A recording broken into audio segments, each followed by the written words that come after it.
नमस्कार। Gupta coaching classes द्वारा संचालित इस ऑनलाइन प्लेटफॉर्म से मैं अक्षय गुप्ता आप सभी का आपके अपने ऑनलाइन यूट्यूब चैनल पर हार्दिक स्वागत करता हूं और इसी विश्वास के साथ कि आप अच्छे होंगे, स्वस्थ होंगे और आप अच्छे से अपनी पढ़ाई लिखाई भी कर रहे होंगे। कल संडे था और आपने अपने माइंड को रिलैक्स किया होगा और चलिए आज फिर से उसी एक नई ऊर्जा के साथ, उसी एक नए उत्साह के साथ हम आपकी क्लास फिर से स्टार्ट करते हैं। जहाँ तक का मैंने आपको टॉपिक पढ़ाया था उसके आगे का हम आपको टॉपिक पढ़ाते हैं। जल्दी से सारे लोग लाइव कनेक्ट हो जाओ जिससे मैं आपकी क्लास अच्छे से स्टार्ट कर सकूं। ये जो प्लेटफॉर्म हम आपको दे रहे हैं ये एक आप ही की संस्थान, आप ही की कोचिंग गुप्ता कोचिंग क्लासेस के द्वारा ही दिया जा रहा है। जल्दी से सारे लोग लाइव कनेक्ट हो जाओ। और इस कोचिंग के द्वारा जो चैनल का नाम बनाया गया है 9 to 12 एकेडमी क्लासेज, इसके द्वारा आपको सारी क्लासेज प्रोवाइड की जा रही है। सारे लोग अच्छे से मेहनत करके पढ़ते रहें, हम आपको पूरी क्लास देते रहेंगे जब तक सब कुछ आपका बंद है। School, college, coaching institute. आइए आज परमाणु की अवधारणा का पार्ट 15 यानी पार्ट 15 आज आपको दिया जाएगा। परमाणु की 15 का आज पार्ट 15 आज आपको दिया जाएगा। इसके पहले 14 पार्ट तक के टॉपिक मैंने आपको पढ़ा दिया है। आज 15वां टॉपिक आपको दिया जाएगा। देखिए मैंने चैनल पे प्लेलिस्ट भी बना दिया है, चैनल पे प्लेलिस्ट भी आपका बन गया है। आप क्लास 11th में परमाणु की अवधारणा प्लेलिस्ट पर जैसे क्लिक करोगे पूरा आपको एक साथ वीडियो परमाणु का मिलता हुआ चला जाएगा एक क्रम से। तो जो बच्चे मान लीजिए नए हैं वो पहले क्या करेंगे, उस प्लेलिस्ट पर जाएंगे और उस प्लेलिस्ट पर देखिए जो बच्चे नए हैं वो क्या करेंगे, प्लेलिस्ट पर जाएंगे और प्लेलिस्ट पर जाने के बाद जैसे आप वीडियो जैसे चैनल को आप पहले सब्सक्राइब कर लीजिएगा। चैनल सब्सक्राइब करने के बाद क्या करेंगे, जैसे आप चैनल नीचे जाएंगे प्लेलिस्ट दिखेगा, उस प्लेलिस्ट पे क्या होगा आपको क्लास 11th का पूरा वीडियो एक लाइन से पड़ा हुआ है। आप उस पूरी वीडियो को आराम से देख सकते हैं, ठीक ना। मान लीजिए जैसे इधर उधर वीडियो मिलने में प्रॉब्लम होती है तो वहाँ पे आप वीडियो अच्छे से देख लीजिएगा। आइए सभी को गुड इवनिंग, जल्दी से आ जाइए। जैसे कि मैं देख पा रहा हूँ विक्रांत सिंह लाइव आ गए हैं और जल्दी से सारे लोग आ जाइए। रमेश चौरसी जी लाइव हैं और सारे लोग आ जाइए जल्दी से लाइव आ जाइए जिससे मैं आज आपकी क्लास स्टार्ट कर सकूँ। आइए सारे लोग लाइव आ जाओ। देखो हमने आपको स्पेक्ट्रम तक का टॉपिक पढ़ा था। इसके पहले मैंने आपको स्पेक्ट्रम तक का टॉपिक मैंने आपको पढ़ा दिया था और आपने बखूबी अच्छे तरीके से नोट्स बनाया है स्पेक्ट्रम का। आज हम इसके आगे की बातें आपसे करते हैं। एक बहुत इंपॉर्टेंट टॉपिक पर आज हम आपसे चर्चा करते हैं। देखिए सभी को परमाणुवाद ना, धन्यवाद, नमस्कार को परमाणुवाद की भाषा में, केमिस्ट्री की भाषा में हम बोल रहे हैं सभी को परमाणुवाद। ये विक्रांत ने दिया है ये शब्द जो है। चलिए अब आज हमारा जो टॉपिक है बच्चों, आप लोग हेड डालेंगे हाइड्रोजन स्पेक्ट्रम। आप लोग हेड डालेंगे अच्छे से हाइड्रोजन स्पेक्ट्रम। आज का जो हमारा टॉपिक है बच्चों वो हाइड्रोजन स्पेक्ट्रम पे है। हमें पढ़ना है आज हाइड्रोजन स्पेक्ट्रम। क्या पढ़ना है बताइए, हाइड्रोजन स्पेक्ट्रम। हेड डालेंगे सारे लोग हाइड्रोजन स्पेक्ट्रम। और अब 15, 20, 25 मिनट आप हमारे साथ लाइव कनेक्ट होकर आराम से देखेंगे, रिलैक्स होकर देखेंगे, सारी दुनियादारी छोड़ देंगे और चुपचाप केवल आप हमारी बात सुनेंगे। देखिए क्या होता है, जैसे मान लीजिए आपको बहुत ज़्यादा भूख लगी है। आपको क्या लगी है, भूख लगी है। आपके सामने समोसा रख दिया जाए, आप क्या करेंगे, आपको भूख लगी है, आपके सामने समोसा रख दिया जाए, आप क्या करेंगे, आप कूद कर उस समोसे को क्या कर लोगे, आप कूद कर उस समोसा को खा लोगे कि नहीं खा लोगे। और खाने के बाद क्या करोगे, खा लिए, पेट भर गया और फिर आकर आप क्या करेंगे, फिर आकर उसी अवस्था में यानी जिस अवस्था में आप पहले थे फिर उसी अवस्था में आकर क्या हो जाएंगे, बैठ जाएंगे। करेंगे नहीं करेंगे बताइए। जैसे आपको भूख लगी है, हालांकि ये सारी चीज़ें मन लिखने लगा नोट्स में, तो ये भी लिखने लोगों भूख समोसा, हाँ ये मन लिखने लगा, ठीक है भैया। चलिए जैसे मान लीजिए आपको भूख लगी है, आपके सामने समोसा रखा है, आप क्या करेंगे, आप कूदोगे, कूद कर समोसे को खाओगे और समोसा खाने के बाद फिर से उसी अवस्था में आकर क्या हो जाओगे, बैठ जाओगे। नहीं बैठ जाओगे बताओ, बैठ जाएंगे ना। तो देखिए कहने का मतलब था कि आप पहले किस अवस्था में थे, मूल अवस्था यानी जो आपकी पुरानी अवस्था थी। फिर क्या हुआ, समोसा आपको लालच दिया, समोसे ने आपको क्या दिया, लालच दिया। आप मूल अवस्था से कहाँ चले गए, उत्तेजित अवस्था में। किस अवस्था में आ गए आप, उत्तेजित अवस्था में आ गए। पहले आप किस अवस्था में थे बताइए? मूल अवस्था में चुपचाप आप बैठे थे नहीं बैठे थे? आपके सामने क्या रखा गया? समोसा रखा गया। देखो समोसा पीले रंग का होता है, पीले रंग का समोसा बना दे रहा है, ठीक ना। मान लीजिए समोसा है, जान लीजिए समोसा आपका है जो है, तो आप मूल अवस्था में थे, यहाँ आपका समोसा रखा है, आप उत्तेजित हो गए, आपने समोसे को क्या किया? आपने समोसे को पकड़ा। अब समोसे को खाने के बाद आप क्या हो गए? पेट आपका भर गया, फिर से आप क्या हो गया बताइए? फिर से आप मूल अवस्था में आ गए कि नहीं आ गए? यानी एक बार आप मूल अवस्था से किस अवस्था में गए? उत्तेजित अवस्था में। फिर उत्तेजित अवस्था से आप किस अवस्था में आ गए बताइए? पुनः आप मूल अवस्था में आ गए कि नहीं आ गए? बताएं। अगर ये एग्जाम्पल आपको समझ में आ जाएगा तो अभी हम आपको जो टॉपिक पढ़ाएंगे वो आपको तुरंत समझ में आ जाएगा, क्योंकि आप जानते हैं ये हमारा एक क्वालिटी है। हम पहले आपको घरेलू एग्जाम्पल देते हैं, इसके बाद ही हम आपको सीधे डिफिनेशन पे लेकर चलते हैं। आप हमसे पढ़ें, आप हमसे जान रहे हैं ये सारी चीज़ें। फिर से एक बार देखिए, यानी आप पहले मूल अवस्था में थे, यानी चुपचाप बैठे थे, आपके सामने समोसा वाला लालच आ गया, आप मूल अवस्था से कूद कर उत्तेजित अवस्था में आए, समोसों को हड़पने के बाद फिर से आप किस अवस्था में आ गए बताइए? मूल अवस्था में आ गए। आगे नहीं आ गए? अब देखो, अगर इतना टॉपिक आ गया तो अब देखो। अच्छा, उस दिन जो है बच्चे लाइव कमेंट में नारा लगा रहे थे, रमेश चौरसिया अमर रहे, विक्रांत सिंह अमर रहे। अरे भाई काहे अमर रहे? कोई मर थोड़े नहीं कर गए हैं कि अमर रहे। जो ऐसे नारा मत लगाया करो भैया, आप लोग जो है एक दूसरे का बहुत नारा लगाते रहते हैं। ये रमेश और विक्रांत एक दूसरे से हमेशा लड़ते रहते हैं। इन लोगों की पता नहीं कौन सी जो है दिक्कत है, एक दूसरे से हमेशा युद्ध करते रहते हैं। क्यों भाई? चलिए, युद्ध नहीं किया जाना चाहिए, हालांकि जहाँ युद्ध होता है वहीं प्रेम होता है, ठीक ना। तो लेकिन अमर रहे वाला नारा मत लगाया करिए आप लोग। चलिए अब हम देखते हैं। अब बच्चों क्या है, देखो अब बहुत आराम से समझना। अगर आपने ये वाला डिफिनेशन समझ लिया, मूल उत्तेजित वाला अगर आपने देख लिया है हमारा जो एग्जाम्पल, तो आपको ये तुरंत समझ में आ जाएगा। यानी आप भूखे थे, यानी मूल अवस्था में थे, समोसा आया, उत्तेजित गए, खाए, फिर मूल अवस्था में वापस लौट आए। क्या होता है देखिए, हाइड्रोजन गैस होता है। कौन सी गैस होती है बताइए? हाइड्रोजन गैस होती है।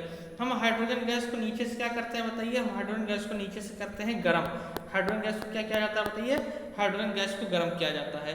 जब हम हाइड्रोजन गैस को गर्म करते हैं तो क्या होता है, जो हाइड्रोजन में जो इलेक्ट्रॉन रहते हैं, यानी हाइड्रोजन परमाणु में जो इलेक्ट्रॉन रहता है, अब ध्यान समझना, यहीं पे समझने की बात है। हाइड्रोजन गैस को गर्म करने पर हाइड्रोजन परमाणु में उपस्थित इलेक्ट्रॉन पहले किस, ये आपकी कौन सी अवस्था है? ये आपकी मूल अवस्था है। कौन सी अवस्था है? मूल अवस्था। यानी हाइड्रोजन गैस को गर्म करने पर हाइड्रोजन परमाणु में उपस्थित जो इलेक्ट्रॉन है, जो कि मूल अवस्था में है, वो गर्म होकर क्या हो जाते हैं? उत्तेजित अवस्था में चले जाते हैं। किस अवस्था में चले जाते हैं? वो उत्तेजित अवस्था में भाग जाते हैं।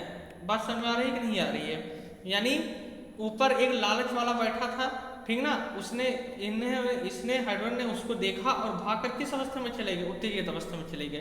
कहने का मतलब आप ये कहेंगे, हाइड्रोजन गैस को गर्म करने पर हाइड्रोजन परमाणु में उपस्थित जो इलेक्ट्रॉन हैं, जो मूल अवस्था में थे, गर्म करने पर वो किस अवस्था में चले गए? वो उत्तेजित अवस्था में चले गए। उत्तेजित अवस्था में क्या हो गया बताइए? चले गए। अब उत्तेजित अवस्था में जाने के बाद वो यहाँ पे कुछ समय तक रहते हैं, लेकिन जब इनका पेट भर जाता है वो पुनः किस अवस्था में आ जाते हैं? अपने मूल अवस्था में आने लगते हैं। किस अवस्था में आने लगते हैं? मूल अवस्था में आने लगते हैं। और देखिए, जब गए, जाने के बाद फिर जब वापस आने लगेंगे तो इनसे क्या होगा? ऐसी कई सारी हमें लाइनें प्राप्त होने लगेंगी, और यही जो लाइन होता है, इन्हीं को हम हाइड्रोजन स्पेक्ट्रम के नाम से जानते हैं। बात समझ में आया कि नहीं आया? हमने आपको बहुत सिंपल में एक बहुत इंपॉर्टेंट टॉपिक पढ़ा दिया। ये हाइड्रोजन स्पेक्ट्रम बहुत इंपॉर्टेंट, जब आप इंटर करेंगे क्लास 12 तो वहाँ पे फिजिक्स में भी ये पढ़ाया जाएगा। आप क्या कहेंगे? आप फिर से सुनिए।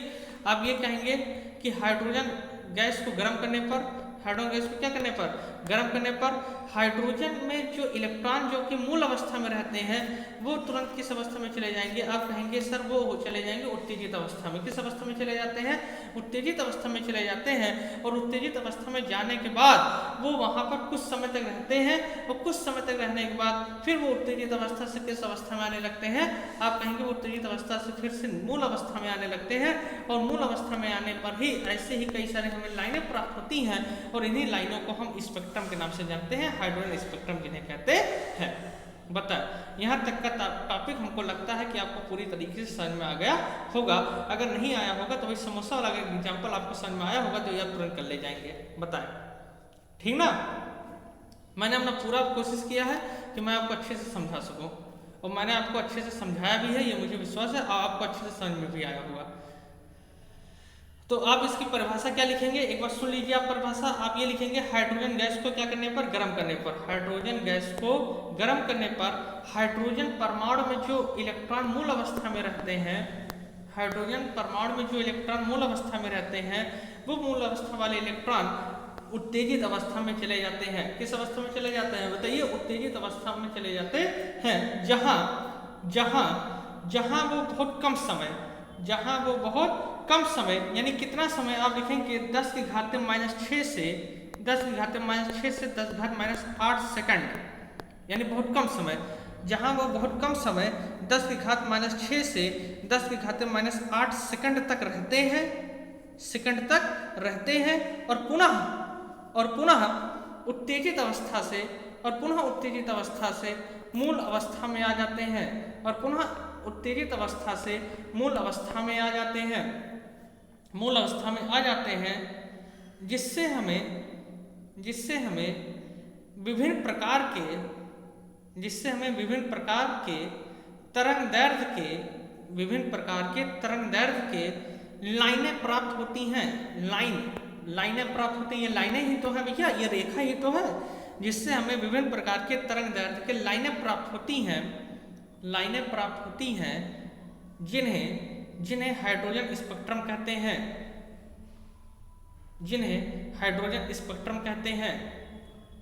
जिन्हें हाइड्रोजन स्पेक्ट्रम कहते हैं।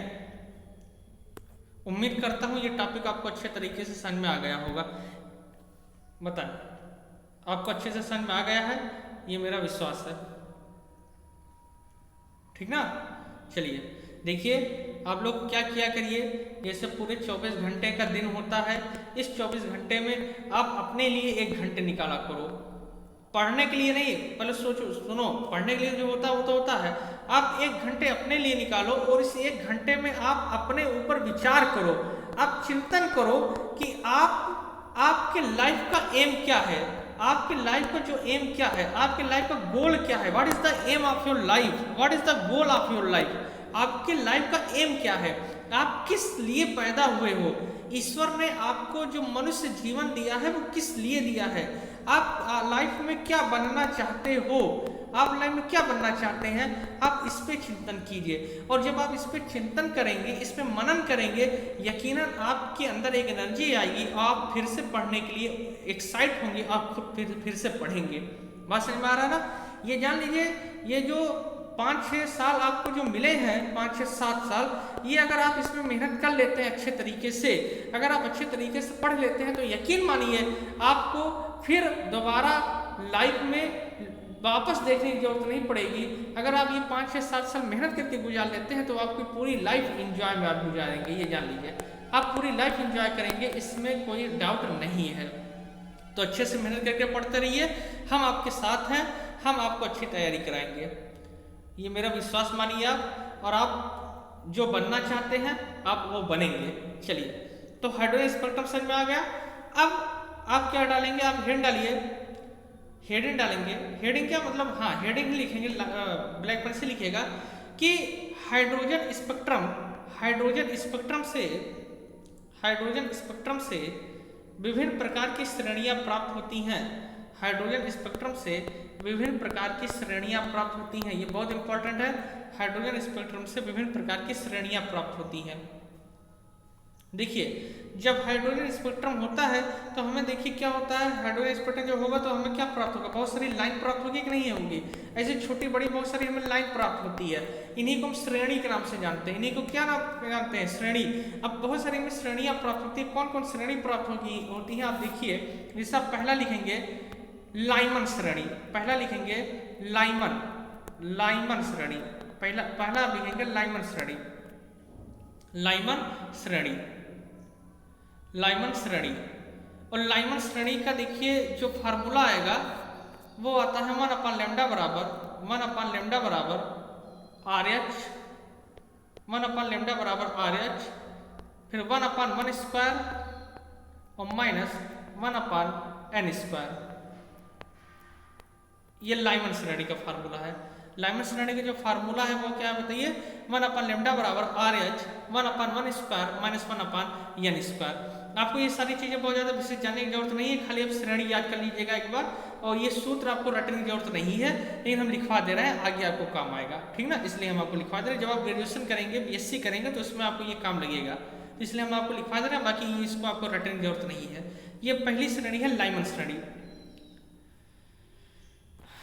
फिर देखिए दूसरी जो श्रेणी होगी, दूसरी श्रेणी का नाम लिखेंगे आप बामर श्रेणी। दूसरी श्रेणी का नाम लिखेंगे आप बामर श्रेणी, बामर श्रेणी। और बामर श्रेणी का जो सूत्र होता है वो होता है 1 लेमडा बराबर, देखिए ये 1 लेमडा हमेशा वही रहेगा, आर एच हमेशा वही रहेगा, सब कुछ वही रहेगा, आपको हम रटने का तरीका बता दे रहे हैं। अब देखिए लाइमन के बाद बामर आया तो ये दूसरे नंबर पर आया, तो वहीं पर 2 स्क्वायर कर देंगे, -1/n स्क्वायर, -1/n स्क्वायर, सब कुछ वही रहेगा, हर एक चीज वही रहेगी, खाली आपको यही चेंज होता रहेगा, यही जो मान है ये हमेशा चेंज होता रहेगा, कहीं पर 1 2 3 4 5 6 ऐसे होता हुआ चला जाएगा। और लाइमन श्रेणी ये दूसरा वाला है बामर श्रेणी। कौन सी श्रेणी बताइए, बामर श्रेणी। 1 लेमडा बराबर R H 1/2 square minus 1/n square. लिखिए जल्दी से, लाइमन में 1 स्क्वायर था, बामर में 2 स्क्वायर हो जाएगा, बाकी सब कुछ वही रहेगा। चलिए हो गया ना।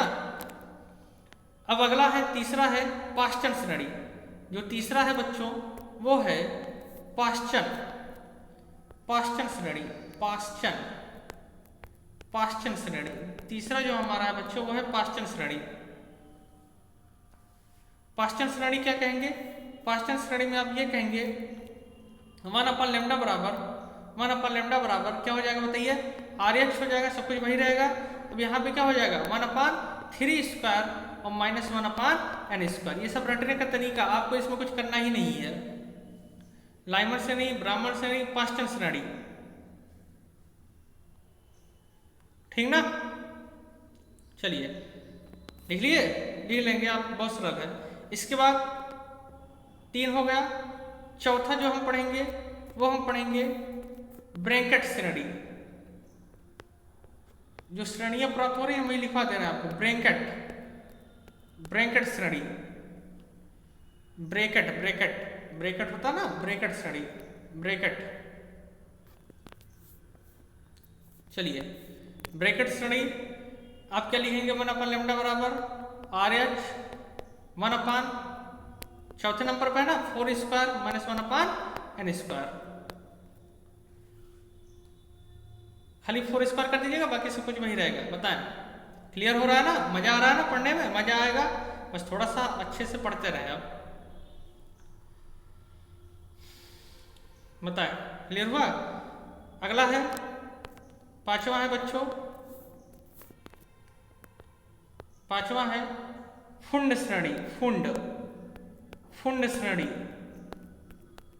पांचवा है फुंड श्रेणी, फुंड, फुंड नहीं फुंड लिखिएगा, फुंड। फिर से हम बोल दे रहे फुंड श्रेणी, देखिए लिखा मान लीजिए नहीं है बढ़िया, तो आप देख लीजिएगा फुंड श्रेणी, फुंड श्रेणी, फुंड श्रेणी। क्योंकि ये पेंटाप पे लिखा जाता है और पेंटाप पे लिखने पर टच वाला काम है तो सही से हो नहीं पाता जो है, इस वजह से थोड़ा सा आप इस पे वो करेंगे, हमारे लैंग्वेज को समझा करें आप। तो 1 लेमडा बराबर आर एच, अब ये चौथे नंबर पे, पांचवें नंबर पे, तो 1/5 square minus 1/n square, 1/5 square minus 1/n square. ये फुंड श्रेणी है, स्क्वायर है भैया, ध्यान दीजिएगा ये स्क्वायर है, फुंड श्रेणी।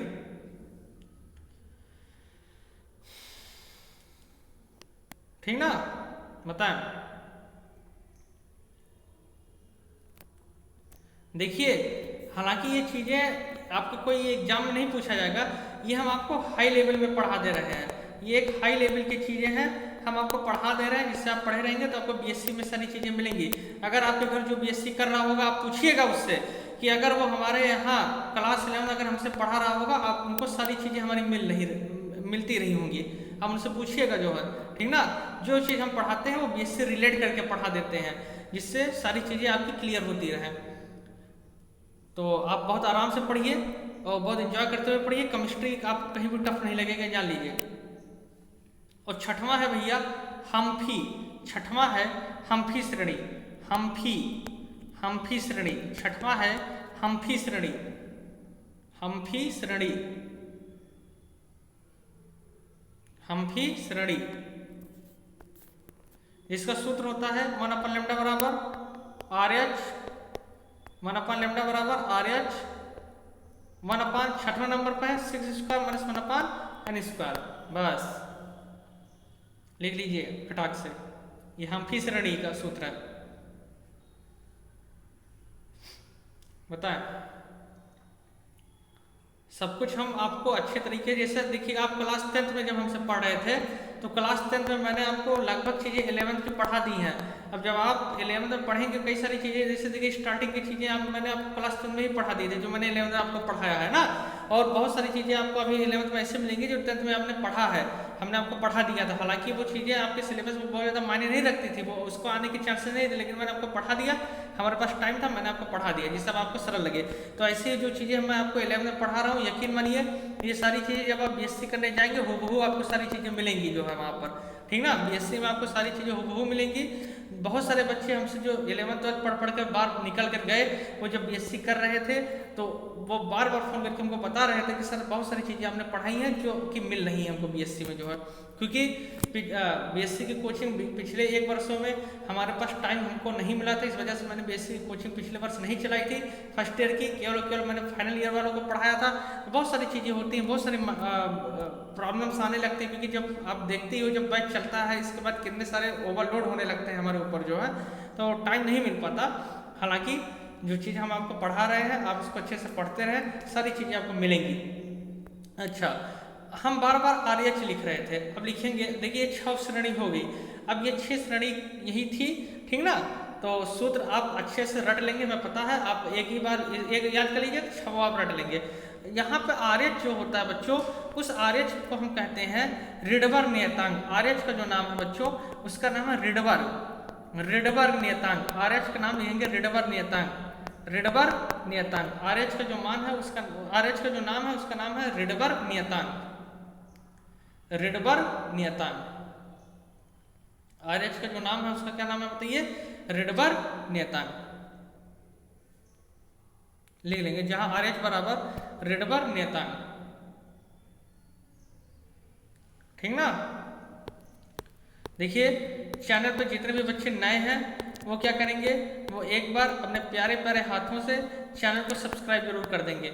अपने प्यारे प्यारे हाथों से सब्सक्राइब बटन देखिए दिख रहा होगा लाल रंग का, आप उस सब्सक्राइब बटन को प्रेस कर देंगे, दबा देंगे। आप इस सब्सक्राइब बटन को दबा देंगे, जितने भी बच्चे चैनल पर नए हैं देख रहे हैं वो चैनल को सब्सक्राइब जरूर कर लेंगे। तब तक मैं आपके थोड़े से कमेंट्स ले लेता हूँ। देखिए आपके जो कमेंट्स थे, आलोक गौड़ जी का कमेंट्स है नाइस वीडियो सर, ये प्रिया गुप्ता जी का कमेंट है थैंक यू सर, सभी टॉपिक क्लियर है, ये लोग हमेशा कमेंट करते रहते हैं। हरिओम मौर्य जी का कमेंट है थैंक्स सर, और अवधेश मतलब श्वेता जी का ये कमेंट था CC सर। चलिए रमेश चौरसिया पहले कहते थे जय श्री राम, अब कहेंगे जय केमिस्ट्री। अच्छा ये बच्चे, ये विक्रांत और रमेश, इनका जो है अलग ही कुछ नारा रहता है, द एनिमी ऑफ सक्सेस, ये रेस्ट आराम सफलता का दुश्मन है। चलिए बहुत अच्छी बात है, ठीक ना। अभिषेक अभी, अच्छा हमारे ही नाम के, वेरी वेरी नाइस सर। चलिए बहुत बहुत धन्यवाद। RK यादव नाइस सर, बहुत बहुत धन्यवाद सर। धन्यवाद को रासायनिक भाषा में परमाणुवाद कहते हैं। अच्छा ठीक है, आप ही सबको सीखना था भैया, कोट प्रणाम आपको। चलिए परमाणुवाद, चलिए बहुत बहुत परमाणुवाद सभी को नमस्कार। नहीं परमाणुवाद ही कहा जाएगा, ठीक ना, सारे लोग परमाणुवाद ही कहेंगे, क्योंकि भैया केमिस्ट्री पढ़ रहे हो तो इसका मतलब केमिस्ट्री की लैंग्वेज बोलना है आपको। चलिए तो ये स्पेक्ट्रम आपको समझ में आ गया होगा, और स्पेक्ट्रम से जो 6 लाइन मैंने आपको लिखवाई, लाइमन मामा पाचम माइक्रन बैक्रन फुंड हम भी, तो आपको ये सारी चीज़ें भी अच्छी तरीके से समझ में आ गई होंगी, ठीक ना। अब आपका जो टॉपिक है बच्चों वो है बोर का परमाणु मॉडल। नील्स बोर एक वैज्ञानिक थे, बोर का परमाणु मॉडल, बोर का परमाणु मॉडल, बोर का परमाणु मॉडल। देखिए जैसे इनका नाम बोर है वैसे इनका परमाणु मॉडल भी बहुत बोर वाला है, बहुत बोरिंग मॉडल है, लेकिन हम इसको आपको कल खेलते हुए पढ़ाएंगे, हंसते हुए पढ़ाएंगे, ठीक ना। हाँ, हम आपको कल खेलते हुए हंसते इसको पढ़ाएंगे। आज हम यहीं तक टॉपिक रखते हैं। जितने लोग चैनल पर नए हैं वो चैनल को सब्सक्राइब जरूर कर लेंगे। ठीक है, फिर मिलते हैं एक नई ऊर्जा के साथ, एक नए विश्वास के साथ। तब तक के लिए हंसते रहिए, खेलते रहिए, मुस्कुराते रहिए। बहुत बहुत धन्यवाद। परमाणुवाद।